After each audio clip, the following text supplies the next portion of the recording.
Happy Historic Marker Monday, everybody. I am Michelle with Fun in Key West, and I am so glad that you're here. Every Monday, you know that we find an historic marker in Key West and we talk about it. This one, I bet you didn't even know that it was there. You have probably stood in line at a long line at the Southernmost Point for your photo, for that photo op, to prove to everybody you were in Key West at the Southernmost Point. And maybe you're fanning yourself because it's hot, it's July, August, and it's the Florida heat. But did you know, just steps away from that famous buoy sits a small concrete building that changed the way the world connected, and most people have no idea that it's there. Like I said, it's Historic Marker Monday.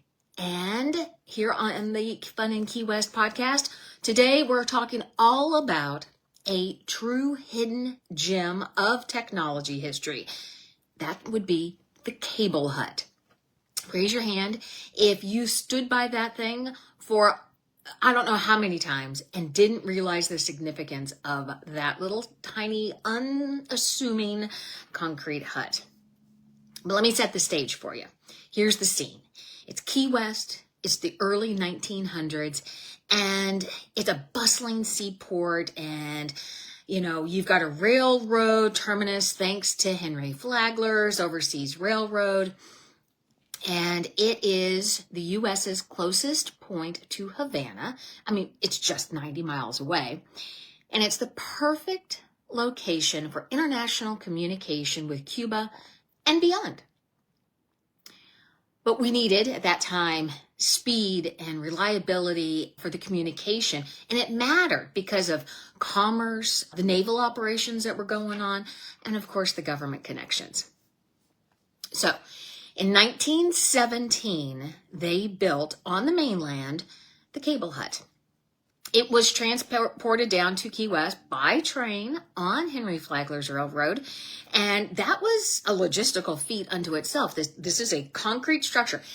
They erected and put the cable hut in Key West in 1917, but it was brought down on the railroad, this entire cable hut, all out of concrete. So think about the logistics of getting that down.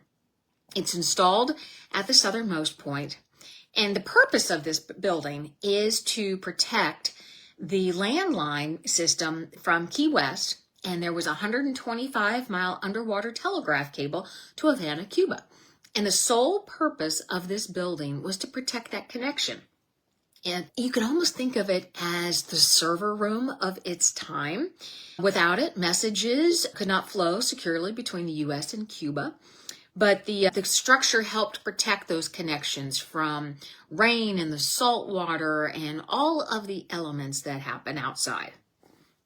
But here's the really cool thing is the first international phone call was made on Christmas Day in 1900.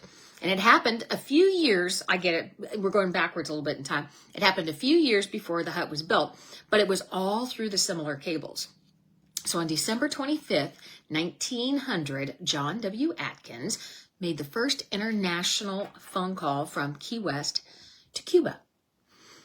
After a long silence, Cuba answered, and they said, I don't understand you.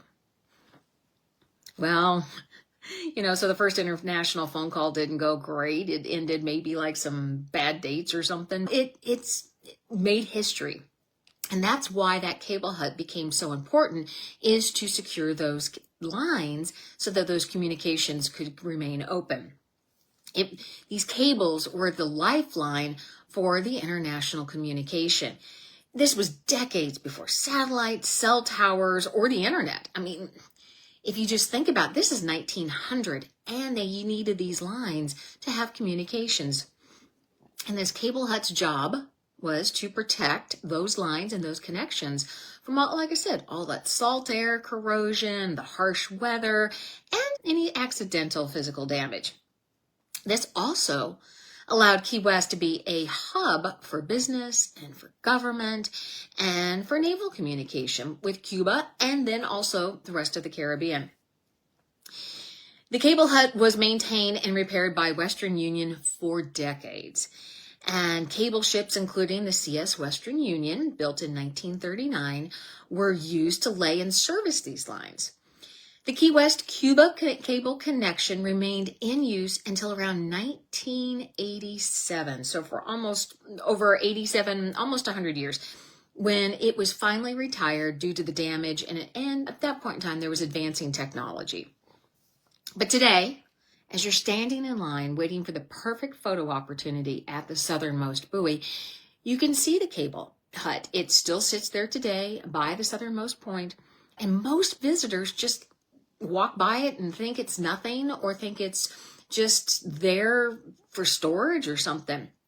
But this is actually a monument to the dawn of global communication. It reminds us that the idea of speaking to someone instantly across the ocean was once mind-blowing technology, if you think about it.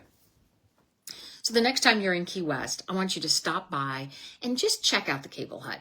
Get your photo, but maybe after your photo, check out the cable hut, or while you're standing in line, check out the cable hut. And think about that cable hut protected those lines that served between Key West and Cuba for almost 90 years. I always thank you guys for stopping in, checking in on the history and these historic markers in Key West. As you're wandering around Key West and you see these markers, be sure to read them, check them out. Begin to understand the history of Key West, how it was built, those founding fathers and mothers that really made Key West what it is today, and why we enjoy being there so much. There's always a story behind the house, behind the marker, behind the spot that it's marking. So be sure to check that out. If you want more information about these historic markers, be sure to head over to FunInKeyWest.com. Got a whole lot of information over there. It's a self-guided tour, and you can check that out. But while you're there and you want to get a little bit more into Key West and you're on the literary side, be sure to check out our book club. We have a lot of exciting things happening. We're going to start up on monthly calls to talk about the books. And I'm going to start having some authors on that are going to be talking about their books, and you can ask them questions. And also we're going to be checking out and previewing and exploring some new authors that have Key West connections. So be sure to check out the book club over there. I am Michelle with Fun in Key West. Thank you so much for stopping by. Thank you for tuning in, and we'll see you next time.